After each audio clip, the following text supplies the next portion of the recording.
Hi hello అండి, welcome back to our channel. ఈరోజు అయితే నేను కొబ్బరి మిఠాయి తయారు చేశాను. మీకు గుర్తుందా, మన చిన్నప్పుడు ఇలాంటి కొబ్బరి మిఠాయిలు షాపుల్లో కూడా అమ్మేవాళ్ళు. ఇంకా ఊర్లో సైకిల్ వేసుకొని వస్తారు కదా, వాళ్ళు కూడా ఇలాంటి మిఠాయిలు తెచ్చి అమ్మేవాళ్ళు. అప్పుడు బాగా కొనుక్కొని తినేవాళ్ళం కదా. నేను కొబ్బరి మిఠాయి తిని చాలా సంవత్సరాలు అయిందండి. మళ్ళీ యూట్యూబ్ వీడియో కోసం అని చెప్పి మళ్ళీ ఇప్పుడు చేశాను. బాగుంది, టేస్ట్ అయితే చాలా చాలా బాగుంది. మీరు కూడా ఒకసారి ట్రై చేయండి. ఇంకా లేట్ చేయకుండా రెసిపీలోకి వెళ్ళిపోదాం. ముందుగా మనం కొబ్బరిని చిన్న చిన్న పీసెస్లా కట్ చేసుకొని గ్రైండ్ చేసుకోవాలి. ఇక్కడ చూపిస్తున్న విధంగా ఫైన్గా గ్రైండ్ చేసుకోవాలి. మెజర్మెంట్ కోసం అని చెప్పి కొబ్బరిని ఒక కప్పులోకి ట్రాన్స్ఫర్ చేసుకోవాలి. ఈ కొబ్బరి తురుము అయితే నాకు ఈ కప్పుతో 1.5 కప్పు వచ్చిందండి.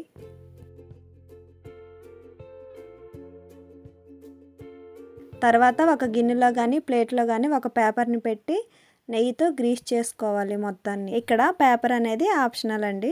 ఇప్పుడు స్టవ్ ఆన్ చేసి ప్యాన్ పెట్టుకొని అందులోకి షుగర్ని తీసుకోవాలండి. నార్మల్గా ఒక కప్పు కొబ్బరి తురుముకి 3/4 కప్పు షుగర్ అయితే సరిపోతుందండి. కొంచెం ఎక్స్ట్రా కొబ్బరి తురుము ఉంది కదా, దానికోసం అని చెప్పి 1 కప్పు షుగర్ని అయితే యాడ్ చేసుకున్నాను. అలాగే అందులోకి 1/4 కప్పు వాటర్ని యాడ్ చేసి కలుపుకోవాలి. షుగర్ని తీగపాకం వచ్చేంత వరకు మరిగించుకోవాలి. తీగపాకం వచ్చాక కొబ్బరిని కూడా యాడ్ చేసుకొని కలుపుకోవాలి. కొబ్బరిని వేసి ఒకసారి కలుపుకున్నాక మధ్య మధ్యలో కలిపితే సరిపోతుందండి. కంటిన్యూస్గా కలపాల్సిన అవసరం లేదు.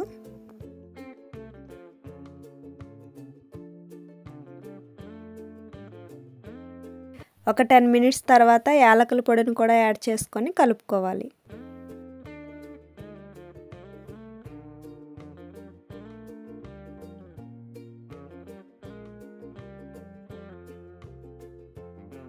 పది నిమిషాల తర్వాత అడుగు మాడిపోకుండా ఇంకా కంటిన్యూస్గా కలుపుతూనే ఉండాలండి. ఇక్కడ చూపిస్తున్న కన్సిస్టెన్సీ వచ్చేంత వరకు కూడాను. ఈ విధంగా పొడి పొడిగా అయ్యాక కొంచెం చేతికి నెయ్యి రాసుకొని ఇలా ఉండలా చుట్టినట్లయితే ఉండలా ఫామ్ అయిందనుకోండి, ఇంకా స్టవ్ ఆఫ్ చేసుకోవచ్చు.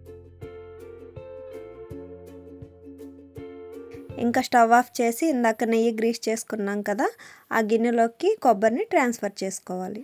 ఈ స్వీట్ని ఈవెన్గా గిన్నె మొత్తాన్ని స్ప్రెడ్ చేసుకోవాలండి. ఇలా స్ప్రెడ్ చేసుకున్నప్పుడు గరిటెకి వెనుక భాగంలో నెయ్యిని రాసుకోవాలండి. అప్పుడే గరిటెకి స్వీట్ అనేది అంటుకోకుండా ఉంటుంది. నేను గరిటెతో స్ప్రెడ్ చేస్తుంటే చూడండి స్వీట్ అనేది ఎలా గట్టిగా అయిందో. ఇలా ఉండాలి ఈ కన్సిస్టెన్సీ అనేది. దీన్ని ఇప్పుడే చాకుతో కట్ చేసుకొని 2 గంటల సేపు పక్కన పెట్టుకొని ఆరనివ్వాలండి. 2 గంటల తర్వాత చూసారు కదా, ఈ విధంగా గట్టిగా అవుతుంది. ఇప్పుడు దీన్ని చాకుతో స్క్రాప్ చేసుకొని చుట్టూను ఒక ప్లేట్లోకి సర్వ్ చేసుకోవడమే. చూసారు కదా, జ్యూసీ జ్యూసీ కొబ్బరి మిఠాయి రెడీ అయిపోయింది. చూసారు కదా నా వీడియో కనుక మీకు నచ్చినట్లయితే లైక్ చేయండి, షేర్ చేయండి, సబ్స్క్రైబ్ చేసుకోండి. Keep watching. Bye bye.